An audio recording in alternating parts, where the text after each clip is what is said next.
Hey guys, I hope everybody's doing good today. If you are tuning in for the first time, my name is Marlene, and I am doing a series right now called The ABCs to Changing Your Circumstances. Today, the letter is E. Excuse me.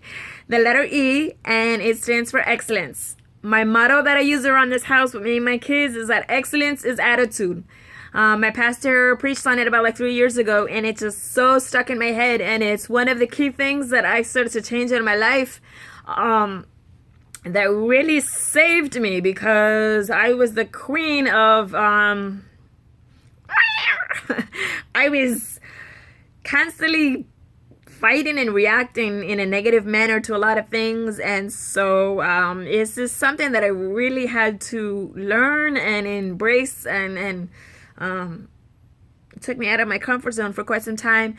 But let me go ahead and just get a little bit further into how important and why excellence is attitude and why it's so important.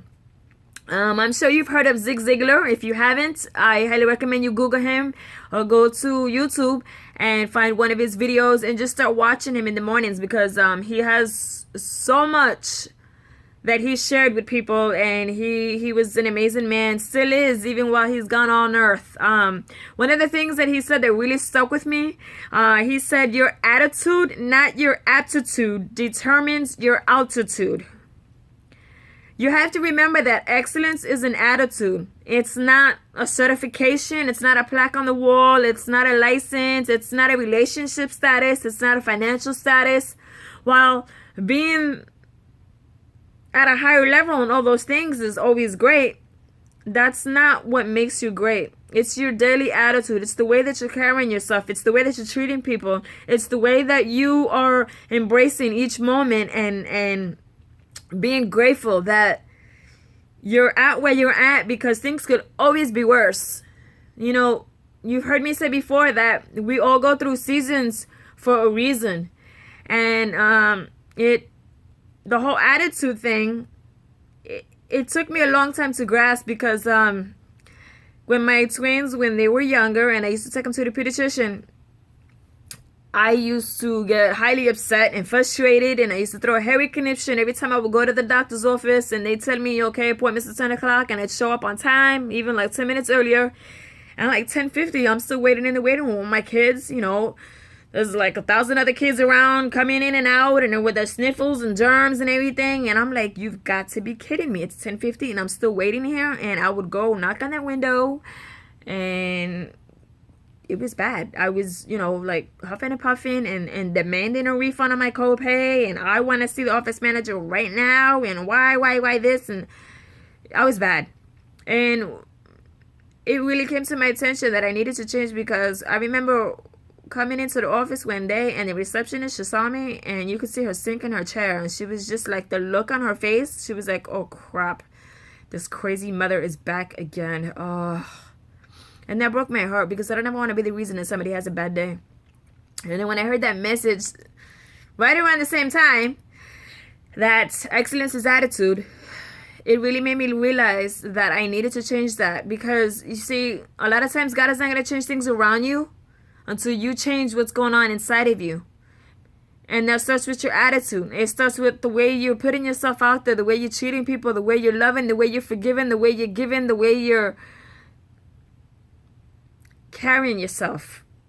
And I wasn't carrying myself in an excellent manner. I wasn't being patient. I wasn't being loving. I wasn't being respectful. I wasn't being graceful. And so until I learned how to do that, I was constantly in that same environment. Every time I would go to the doctor's office and I had to wait, and I was huffing and puffing and throwing a heavy conniption and just being, that crazy. And they couldn't stand it. But when I started to make the changes around me, and I went to the pediatrician, like after I started making all these changes, there was a gap in time before I went back. And when I went in, the receptionist, she saw me, and I remember the very look she had on her face when she saw me walk through that door. She was like, oh God, not her again. And so I walked up to the counter this time, and I had a smile on my face, and I can see her easing back though and moving back further as I'm getting closer to the window. And I'm like, how are you? How have you been? I haven't seen you in so long. She's like, hi. And so I let her know I was there to check my kids in. And then I told her I'd have a seat and to let me know if she wanted to collect the copay or she needed my insurance and ID. And I had a seat with my kids and we waited quietly. And so she's talking with an MA after like 20 or 30 minutes. And I see she's kind of scared to let me know. But she comes up to me and she's like, Miss Adorno, I'm sorry to inform you, but the doctor's running late. And it's going to be like another 30 minutes before he can see the kids. And I was like, that's okay. Thank you for letting me know. We'll wait. We'll be fine. She's just like you could tell she just legit saw a ghost. She was not expecting me to be so peaceful and so calm. She was expecting me to be explosive and to throw a hairy conniption again and be that crazy mom and just throw a fit. And she was like, oh, okay. And so now every time I go to the doctors, before I even check my kids in, I'm like, hey, how are you? And I stop all of the MAs now and I'm like, how are you guys? How are your families? How are your spouses? How are you guys feeling? Is there anything I can do for you? And they're like, you are not the same person. What happened to you? And then, one of the girls, she was telling me, she was like, you're the only person that comes in now and asks how we're doing. Nobody does that. And it just goes to show that excellence really is an attitude. You could be the only person out of the whole day that smiles at somebody. You could be the only person that you send somebody a message, that you call them and that you text them to check on them, because nobody else in their family or nobody else in their circle takes the time to do that. Just remember that excellence is an attitude. You don't have to be rich. You don't have to be a CEO. You don't have to be licensed. You don't have to be anything. That's one thing that you can control. It's your attitude. And I promise you, when you start to go and just be more grateful, when you start to be more graceful, when you start to be more patient, when you start to be more loving, more forgiving, more giving, you're going to start to see that so many things around you are going to change. It took me a long time to grasp that, but once I started to do it, it was like, wow, why didn't I do this so long ago? Why? So now I can't help that everywhere I go, I'm constantly smiling at people and I'm just like, hey, how are you? And they're like, oh, hi. They're always expecting people to just be so rude and disrespectful. Yes, I don't have time for that anymore. God put me here for a purpose. He put me here to give. He put me here to help people. He put me here to show love, to remind people that they are not alone, that things can change, that your current situation is not your final destination, that you do have a purpose planted in you. So even if that's all I can do, maybe I can't help your financial situation. Like, I can't give you money out of my own pocket right now. Can I give you an opportunity? Absolutely. I have things that I can help you with. But if all I can give you at this very moment is giving you a positive attitude, is sharing a smile with you, is giving you a hug, is just listening, is just reminding you that you do have a purpose planted in you, well, you know what? That's exactly what I'm going to keep doing. And I'm going to do that until it's my time to go. Because that's what God put me here for. So just remember that when you're out there and, maybe things are not going as you want. Maybe you didn't get checked in on time. Maybe that diagnosis didn't come in. Maybe that deposit didn't go through. Maybe you didn't lose the weight that you wanted after you worked so hard for it.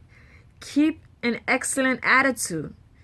What you do and how you carry yourself, when God starts to see that you are working on the way you're carrying yourself, He's going to start to shift everything around you. I promise you that. I know it's for a fact. Look at my life now. It's not what it used to be, what it was 3 years ago. So I hope this helps you. If you haven't watched my previous videos on the first 4 letters, please take a listen. Check them out. I hope it helps you as much as it helped me. And I share these videos just so we can help you out. And a lot of you guys ask me, why? You're not the same person. What have you been doing? I'm sharing them with you. These are the things that I'm doing that I still do on a consistent basis. So check them out.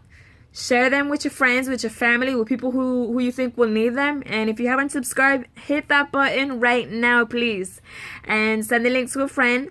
And I will see you next week for the letter F. So stay tuned, stay blessed, stay in faith, and remember that you do have a purpose planted in you. Peace.